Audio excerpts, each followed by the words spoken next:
இன்றைக்கி வெள்ளிக்கிழமை காலையிலேருந்து வீடியோ எடுக்கிறேன். காலையிலே பூஜை வேலைகள் எல்லாத்தையுமே முடிச்சாச்சு. ஆனால் எதையுமே வீடியோ எடுக்கலை. வீடியோ எடுக்கிறேன் அப்படின்னுட்டு நான் எல்லாத்தையுமே ஆன் பண்ணி வச்சுட்டு வீடியோவை ஆன் பண்ணவே இல்லை. அப்படியே வச்சுட்டு வீடியோ ஓடிட்டுருக்கு அப்படின்னு நினச்சிட்டேன்.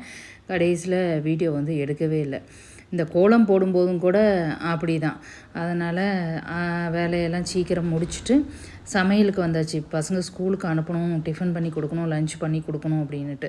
வந்த உடனே ரைஸை அடுப்பில் வச்சுட்டு அதுக்கப்புறமா சாம்பார் பண்ணியிருந்தேன். முள்ளங்கி சாம்பார் பண்ணியிருந்தேன். முள்ளங்கி நீங்கள் வந்து பொடியாக நறுக்கிட்டு நல்லெண்ணெயில் வதக்கிட்டு அதுக்கப்புறமா சாம்பார் வச்சு பாருங்கள், ரொம்பவே சூப்பராக இருக்கும். பாத்திரமும் நைட்டு கழுவ போட்டிருந்தேன். அதையுமே எல்லாத்தையுமே எடுத்து வெளியே வச்சாச்சு. சாம்பாரும் ரெடி பண்ணியாச்சு. கூடவே டீ போட்டும் குடிச்சிட்டேன் சைட்லேயே. காளான் வந்து வாங்கி வச்சு 2 நாளாக ஆகுது.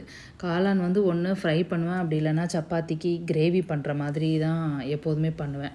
இன்றைக்கி வந்து வித்தியாசமாக பண்ணுவோமே அப்படின்னுட்டு நான் வந்து காளான் பெப்பர் ஃப்ரை பண்ணியிருந்தேன். இதுதான் ஃபஸ்ட் டைம் பண்ணியிருந்தேன். ஆனால் ரொம்ப சூப்பராக இருந்தது. ஆனால் இது வந்து சப்பாத்தி, நான், ரொட்டி இதுக்கு தான் ரொம்பவே சூப்பராக இருக்கும் போல். தயிர் சாதத்துக்கு சூப்பராக இருந்தது.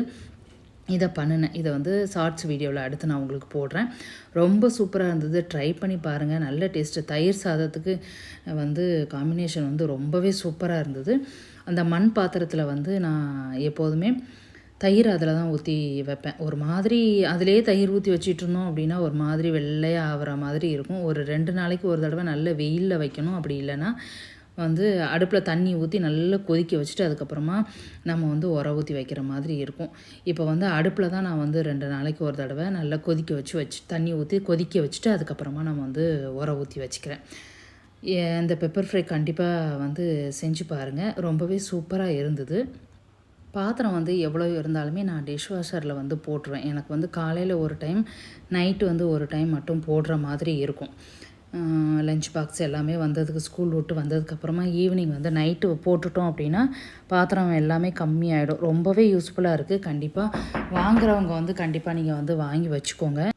நம்ம வந்து பாத்திரம் கழுவுறதை விட மிஷின் வந்து ரொம்பவே சூப்பராக வந்து பாத்திரம் கழுவி கொடுத்துடுது. நல்லா பளிச்சுன்னு இருக்குது. நான் ஒரு ஷார்ட்ஸ் வீடியோ கூட இன்றைக்கி காலையில் போட்டிருந்தேன். பாத்திரம் வந்து கழுவுறதுக்கு அது எனக்கு ரொம்பவே யூஸ்ஃபுல்லாக இருக்குது.